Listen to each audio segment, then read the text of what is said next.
At the core, the idea of purpose is the idea that we do what matters to people other than ourselves, says Angela Duckworth. In the work that Sibusisiwe Myeni does as the co-founder and chief executive officer of Imbeleko Foundation, she does exactly that, which is a far cry from what she qualified to do with the BCom in statistical science and financial accounting.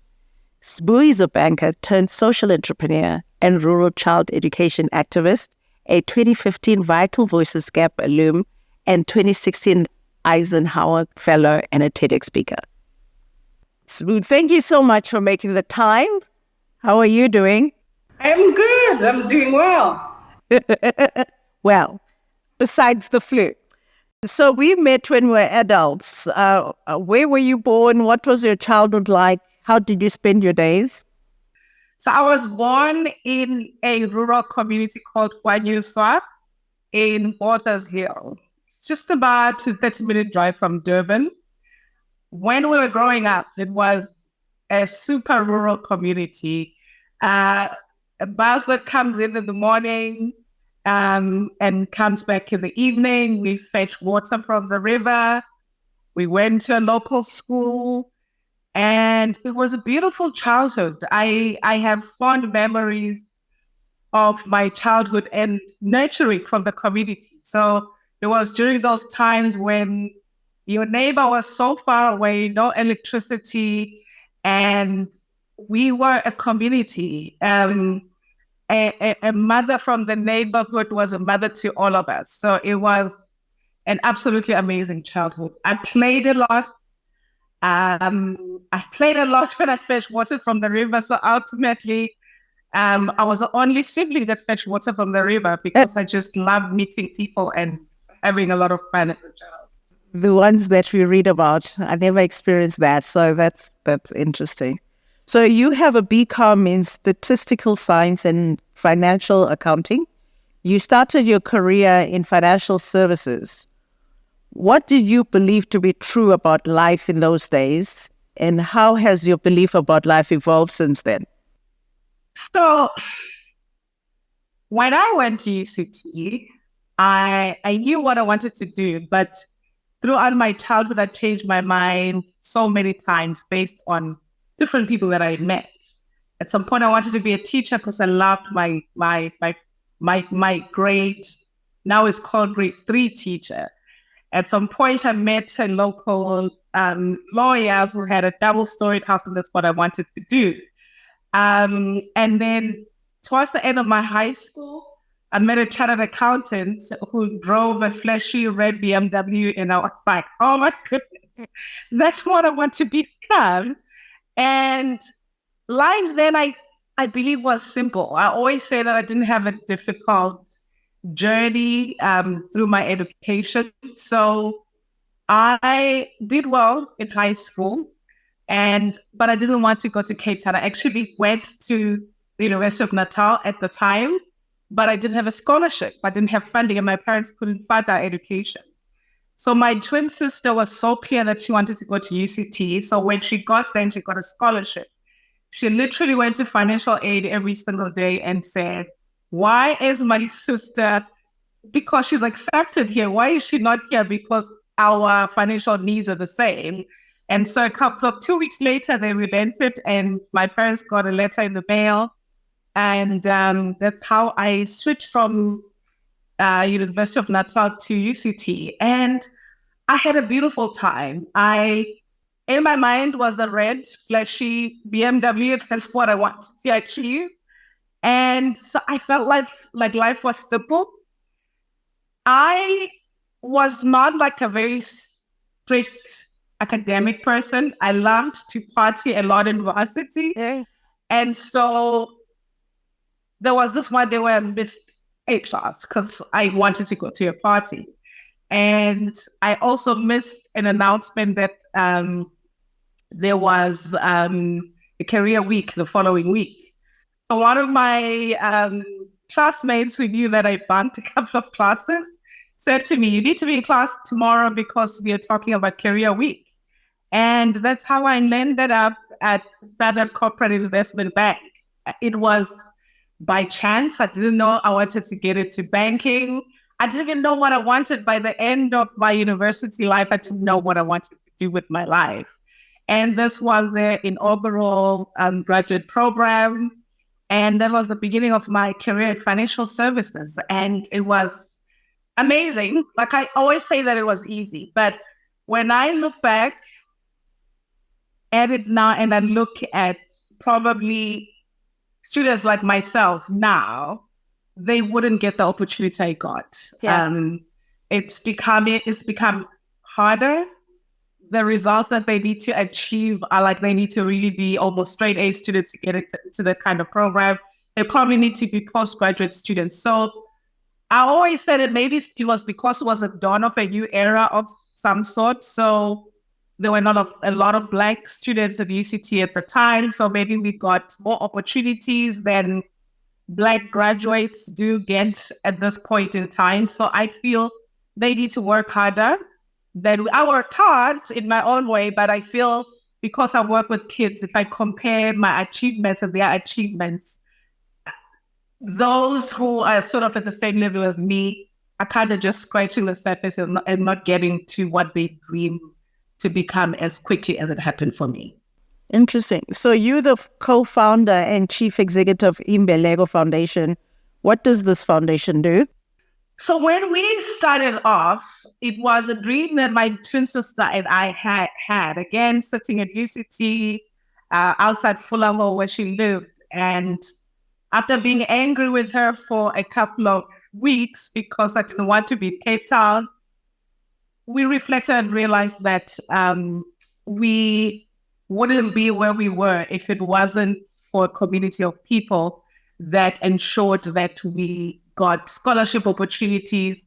So we also got a scholarship opportunity to go to a renowned Catholic boarding school in Vryheid called Ngamana High School. So we got the same scholarship. So when we sat on that particular day, we both knew that our peers, that some of them did better than us, didn't get the opportunities that we got. So we needed to find a way to pay it forward to the next generation of children in our community. So initially, it was also the 90s when HIV was so rife and a lot of our peers were dying in communities. So the question we asked ourselves was, if they had kids, what would happen to those kids, especially if they were talented kids like ourselves? So when we started off, it was to give hope to that child in our rural community who didn't have any dreams because they were not exposed, because they didn't have parents to guide them, to get a better life through education. And that's what we still do. But we also realized over time that, you know, for a child that's not exposed, it's not just about education, but it's also, you know, role models. It's about mentorship. It's about exposure to the workplace. So our work is very holistic in its nature. We have a scholarship program, and we split it into three. So we have a boarding school program. That's how we started. We took a couple of kids to boarding school. So sort of following the same path that my sister and I, you know, like I didn't know what I needed to do at the time, the dream that we had. And of course, we'll talk about this later. My sister passed away and couldn't fulfill that dream. So when I had to start the work, I knew that our vision was for kids in our community to sort of follow a path that we followed because we thought that was the best way to success through education. So that's why we started off with the boarding school program, but it has evolved into a digital after-school program. So we have a digital after-school academy. So kids from local schools get to come here. Our focus is STEM, as well as they do coding and robotics. And we've also since started our own school, which is a blended school, blended digital as well as physical teachers. Wow. From just that conversation, so much can result. Yeah. And you do that mentorship thing where I also participated 1 year, which is quite nice. What is the biggest myth you must debunk about orphaned and vulnerable children from a rural area in the work that you do? The way I get support for our work is through telling stories, mostly stories of success, our kids' success. And everywhere I get an opportunity to talk about our kids, there is that thought that it's an often vulnerable child. They are poor, it's a sad life. They should be kids on the street that are dirty and they're not exposed to love. What I love about our community is, as much as we work with, in the beginning, actually, it's also changed. It's not just strictly orphan kids, but they're kids in homes. They're kids that are loved mostly by their grandmothers. In the beginning, most of our kids were raised by their grandmothers. They hate the word orphaned. They hate it with all their hearts. They feel like it's a stigma, whereas they come from families. They've got uncles and aunts that love them. They just happen not to have parents. And they feel that it's a stigma where even when you take them to, like taking them to boarding school, it's an environment where kids have parents and they don't want the focus to be on them because it's like they said, like no one comes to visit you and so on. So they just don't like the word orphan. They are children with a dream, like anybody else. They're children that just deserve to be loved the same way. Yeah. Why we're having this conversation, because there are so many things that we do, and because we like labeling everything. So I think there are so many things that show us that families have been reconstituted in the communities, and maybe we have to find new lingos for that. How has working in the Gwanyuswa community changed who you thought you were and wanted to do with your lives? So that's an interesting question. I remember when my sister and I were in university, we used to compete about who would make the most money.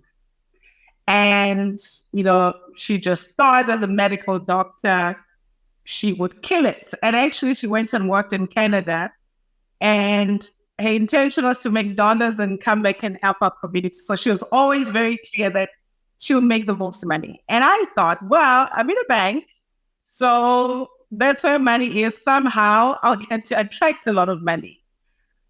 And so I thought that was my path. I thought, the flashy life, that flashy red BMW that I saw when I was 50 years old, I thought that was my path. But at the same time, I knew I had a heart and love for children. And this goes back to when we were in high school. But it's more when I reflect back, I realized that my passion was always there. So I remember when we went to boarding school, our dance car broke down. So we got to school like very late at night. So you imagine like first time in a new environment, first time not sleeping at home, and we get there, everybody is already in bed. We don't even know, we didn't even know what to do when we wake up in the morning. And so we also realized when it was breakfast time that actually we're supposed to buy our own provision, our own food for the whole week. That's what everybody had, and we had absolutely nothing. And I guess kids that came to school and they didn't have that provision during the day, they were able to go to town and sort that out, and we couldn't. And so we just got in and stood next to the door. We didn't even have a place to sit, like everybody was sorted. And so there was a group of matriculants that literally adopted us and fed us for that whole week, and we sat at their table, and they became big sisters to us. And so for me, 4 years of high school from grade 9, every single year I would make sure that we're in school early so that I would look around for that child that resembled us, standing next to a door on a Tuesday morning, panicking that we didn't have food or a place to sit. And so I got to meet a lot of young girls. I got to connect with girls. When I was in matric, I used to play teals and, 13 and Rumakalopa, because I just loved to be with the younger people than myself. I always felt like I was that mentor, I guess, when I look back, and I was there to protect and make sure they were loved and make sure that they were happy. So when I started doing the work that I do, I realized that my passion actually started way back when. It might have been triggered by a moment or something that happened, but it's something that made me really happy. So when I look back at where I thought my career was going and where I'm at now, I always say that my sister gave me a gift through her death for me to live a purpose that I didn't even know I had. Yeah. Sometimes we need those angels in our lives to get us on a path, because the world and its shininess can be very distracting. Yeah, that's true. What is the best advice you have received, and what did it say, and from whom? I choose this particular advice because I live by it every single day. And I got it in 2015 from a mentor of mine who's in the US. Her name is Kathleen Matthews, that I met actually through a Vital Voices program called Global Ambassadors Program. And the first day I met her, after introducing myself and telling my story, she asked me a question. She's like, okay, let's be honest with ourselves. In the work that you do, which part of it is for your sister? Which part of you is for you? And I sat there and I literally froze, because first it was like, no one in my world would dare ask me that question. And second, I didn't have an answer to it. And I didn't realize how important that was until recently. And I started reflecting on it from that particular day. And one of the things she said after she asked me the question was, she worries that in that process of doing the work that I do, I have probably not killed myself, but I've stopped living my life and I'm living my sister's life. So she hopes that in my journey, I'm able to make that distinction. And it's been a hard process to make that distinction.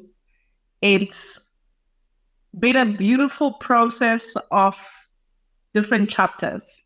Like, I've recently hit a point where I'm clear what it is that I did for our joint legacy, for what we promised each other on those stamps at UCT, and I'm now clear about what is the vision for myself. Who am I and where am I going in terms of the very work that I do? That is great when somebody kind of helps you focus. Some of those difficult questions sometimes just do come from people on the outside, because people around you tiptoe and think, which is why mentorship programs, if they work, they really work well, because mentors have the courage to ask those difficult questions. What is the wisdom you have learned about the act of living from the experience of losing your twin sister? So I would say that from the moment she got sick, I lost myself, because I now, as I reflect, realize that I stopped everything that I loved in order to be there for her, because we were all clear that she had a short life. She was actually given 9 months and she lived 3 years. Wow.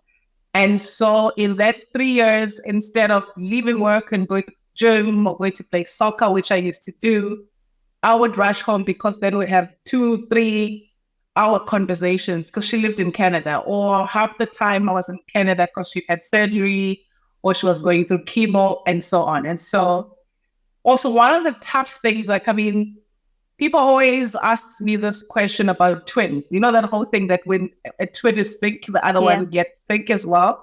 And they think it's a myth. It's actually not a myth. She didn't need to remind me when she was on chemo. I would wake up throwing up, which was throwing up, and she'll be on the other side of the world and I'll be here. So in that sense, I guess I got sick with her, and I guess I died with her. And so what kept me alive was starting the work that we'd all agreed. And I thought that was me living. And I then buried myself in this work, which is, I guess, a fabulous thing because I loved it. It didn't feel like work. It was beyond just honoring her. It was me feeling like, wow, why didn't I know this purpose for so long? But I stopped living until I got very sick not so long ago. And it put me to a point where I knew that if I don't take care of myself and live again for myself, I will not be able to live for that purpose. So I needed to shift gears and prioritize myself before I could take care of somebody else. That's a good place to be, isn't it? Yeah, it is. Yeah. You feel lighter? Yes. I do feel lighter. It's still challenging because I work in a community and I chose to live in a community. People have seen me for 13 years, putting everything that I had. I literally emptied myself. So they can also see when I am switching gears and trying to do more for myself out of community. And it's coming with a lot of unhappiness from the kids. And also remember, I started with a few kids and now we have hundreds of kids. Yeah. And it's not like the first kids are no longer there.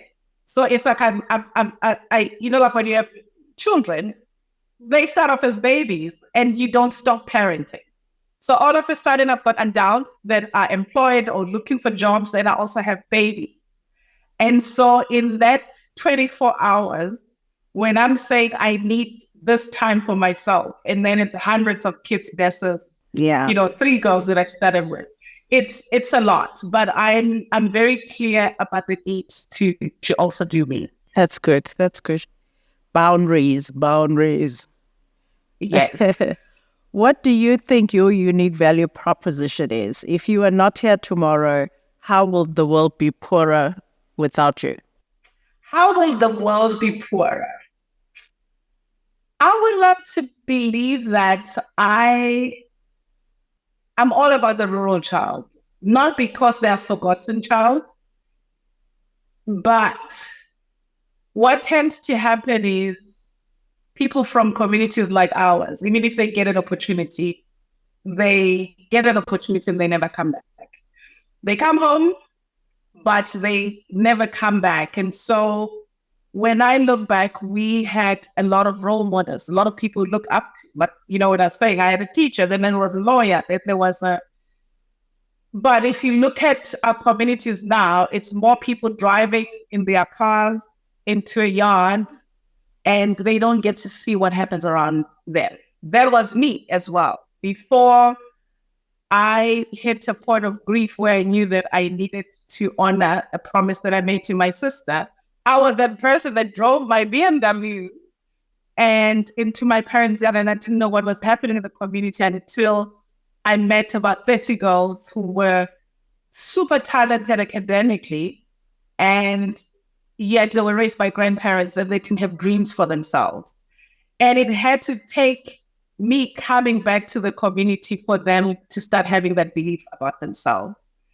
And I hope that I am that figure that people look up to and ask themselves, even if it's for one person in my community, who can I go and pick up and support in whatever way? I hope that, especially as our country is going through what it's going through, and a lot of young people, especially graduates, a lot of our own graduates are sitting at home unemployed, going through a lot of depression. So if I have the ability to convince anyone, is who can you go back to the community and pick up and help them plot their journey, whether it's employment, whatever it is, so that they're able to take care of themselves. Yeah. I'm sure you will leave a huge hole. You participated in the Eisenhower Fellowship in 2016 and developed a tourism model, which was later translated into an infrastructure model, working with the Harvard Graduate School of Design students. What is the objective of this model? So over a couple of years after studying in Imbeleko, I knew that constantly knocking on doors for donations was not sustainable. And in fact, interestingly, working with my mentor, Kathleen, the first thing she said to me was, the Valley of 1,000 Hills. That's such a beautiful name. When you tell that story, that's the first thing that triggered me. Like the name itself, I want to be able to come and hike and walk through those valleys with my friends. And that's how the conversation started. So for me, it was about how do I integrate our strong Zulu culture and our beautiful hills and bring people into our community through mentorship to come mentor our children and get to also experience, our tranquil, beautiful valley. And we're also able to generate income through the same hikes, through the artwork that local women make in order to sustain our organization as well as create opportunities for different generations, be it our kids who finish school, they don't go to university, but, they're able to work as tour guides, they're able to make art, as well as supporting their families, as well as people who get to stay in these families' homes during the hikes to the community. So the intention is really to create our own economy that will support as many people as possible and also sustain us as an organization. Yeah, that's amazing. Have you started the journey? We did start, but we were stopped by COVID. So we're getting back to it, but also we're structuring it a bit differently in terms of creating entrepreneurship opportunities for our own kids. So we're actually in the process of building an art studio where they'll be able to work and be able to create products that we're able to sell to corporate. So we're trying to tap also into the supplier development aspect in terms of corporates in South Africa. So we're looking at bigger opportunities that are more defined and also more sustainable than just having toast in the community. Yeah. So we are working at it, but we're building it up slowly. Yeah. Every time there is an obstacle, then an opportunity can also arise from that. Yeah, absolutely. What is the one decision you wish you had never made in life and why? But long and hard about this one. I always say that I don't have many regrets because I always take my regrets as lessons. Yeah. But it is something that I'm currently dealing with in the sense that when I started the work that I do, I started with a few kids. So I raised them as if they were my own kids because there were a few. I don't have children, so I honestly brought them clothes. They were in my home. It was beautiful. I wouldn't change anything about it. But also as we started growing, that created an idea that I had favorites, and it also created a lot of entitlement amongst those who thought they were favorites.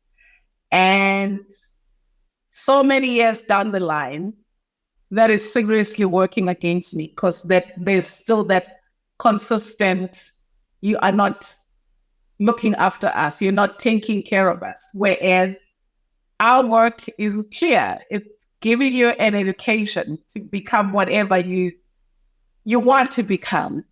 But once we've hit that, we can help you as much as we can, but it's not our responsibility.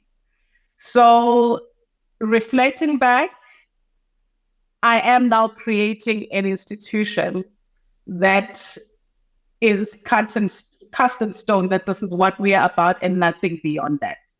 Which is sad because sometimes you want to get people close to you, but I also realize the damage that it's caused both to myself, both to other beneficiaries. So, but it's a journey of growth. It's a journey of developing something from nothing into something that's, I don't regret it, but I also realize the damage it's caused. Yeah, that's an interesting lesson, I think, and wisdom that you're sharing, that, people that work in societies, as much as you come with the heart, how to be able to create that boundary without people feeling like you're neglecting them, because you are giving them the tools to be able to be independent, and then they must take that journey because you've given them the tools and the opportunities.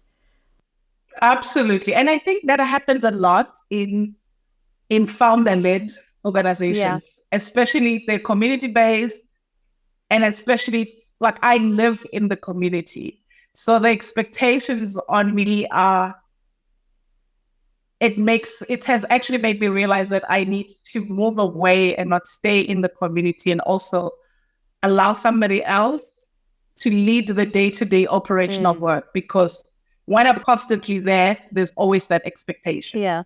And I'm one human being, and it's not possible for me to meet everybody. Yes, indeed. So that's an interesting model.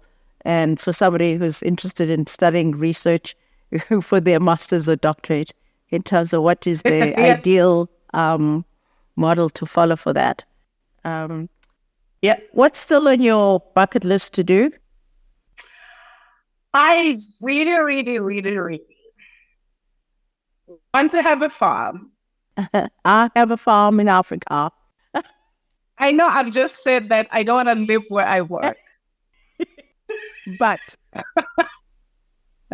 where I will have a house 2 kilometers away from a boarding school for girls. As much as that we've started a school, I really wanted to build a school for my community and allow it to sustain itself. But the ultimate dream is to build a boarding school in a farm for girls from all over Africa. That is very entrepreneurship based, leadership based, and it brings girls from rural communities all over Africa to come and dream that they can do whatever, they can create whatever they want to create for their own communities. So that it has to be about them wanting to go back to their communities, learn as much as they can, go and study anywhere in the world, but they have an ultimate dream for their own communities. And then I want to bring leaders from all over the world to this farm to mentor and lead and guide these girls based on their own journeys. Yeah, we'll be there. Do you regret never having your own kids? No. I don't regret not having my own kids. I've always been that person who thought I needed a proper family, husband, and have a husband in order to have children. But then I didn't quite imagine myself with a husband. It was almost like a dream. This is what it needed to look like. But I've never been that girl who dreams of a wedding gown and a wedding. I've never had that dream for myself. And I guess it also emanates from my own childhood. I was raised by a strong mother and a very present but not present father. So I always say that in terms of my childhood, I don't remember a happy married couple raising children. So I don't relate to it. But at some point I thought I could adopt kids. That you have in a way. At the same time. So the first few kids actually that I work with, one once said to me that I pray every day that you don't have a husband, that you don't have your own children, because if you do, it means you'll abandon us for your own. Oh my. So and at some point, I've got an opportunity to help her raise their own twin boys. And I thought I wanted to co-parent children, but I realized that also was a tough call. It was not easy to do. So I'm at that point where I feel like I've got hundreds of children that I co-parent with their own families in my own way. And I'm happy with that. And I also just love traveling a lot. I don't want to be bogged down by a family. Not that it's a negative thing, but just for myself, I love my freedom and the ability to up and go do what I want to do when I need to. Yeah, the pick up and go lifestyle, which I kind of live myself, so I do understand. So in closing, it's been really great chatting. I hope people are really pulling out lessons in terms of running foundations, the emotional toll it takes, but the gifts that running such organization also come with, but also the key learning of creating a sustainable model. So how is it that you start looking at ways that you're not looking for donations, but you generate your own income? So those are great lessons. So what wisdom would you like to leave us with as we close off our conversation? So in many spaces where I meet people, everybody is like, I needed to guide me in terms of how I set up my own foundation. So it seems like everybody wants to start their own foundation because they've learned something, they've been exposed to something, and they feel they need to give back. Yeah. And I really think that's not necessary. Like, I feel like we need to find ways to collaborate. When you have a skill, find an organization that has a gap where you can impart whatever knowledge and skills. So I would say that if you feel that you need to contribute to a community, find something that's already working and find your purpose first. Be clear what your purpose is, and collaborate with other people. I feel we're like in that space in South Africa where we relied so much on our government. We think everything will come from them, and I don't know whether it's supposed to be that way, whether that expectation is valid. But I feel like we're going backwards where our communities need to take care of themselves. So what can we do? What can you, in the smallest of ways or big way, but what can you contribute to your community? It doesn't have to be going to start a new governance structure, which take its own time, but find something that's already running where you can make a difference. Great wisdom. I think it also comes from us wanting our ego to find expression in some way. So I have Dudu Msomi Foundation, but I find my passion is also to help other foundations. So it's not just, in fact, I end up not raising money for my foundation. I end up helping so many other organizations because if they're doing things that enhance our life, because I always think if we're helping vulnerable communities, we are enhancing all our lives. That's the interconnectedness of human beings. But thank you so much for this conversation and for making time. And I know you wanted to be here, but hey, we love technology, that we can still connect. Yes, technology is good. It would have been so nice to be there, but all is well. Great. Thank you so much. Thank you for inviting me. I usually say I get the sense that we are on this earth for our souls to experience and grow. The growth comes from our relationships with each other. Understanding that we are connected, even if we do not share bloodlines. But I also say, if it does not come naturally for you to help other people in this life, at least do not hurt them. I have a feeling that Sibu has found a winning combination of helping and healing hurts that life can inflict in her rural and impoverished community. Hope you are inspired to do more than you think you can, to seek out and to help fellow human beings to live a life of love and dignity. Until next time, when we have another conversation with another wise and inspirational individual. Thank you for making time for this episode of Wisdom Personified Conversations with Dudu Msomi. Please like and subscribe to our channel. Click on the bell notification to be informed when our next episode is available. Wisdom Personified Conversations with Dudu Msomi is also now available on Facebook Watch, Apple and Google Podcasts, as well as Spotify. Enjoy the wisdom journey.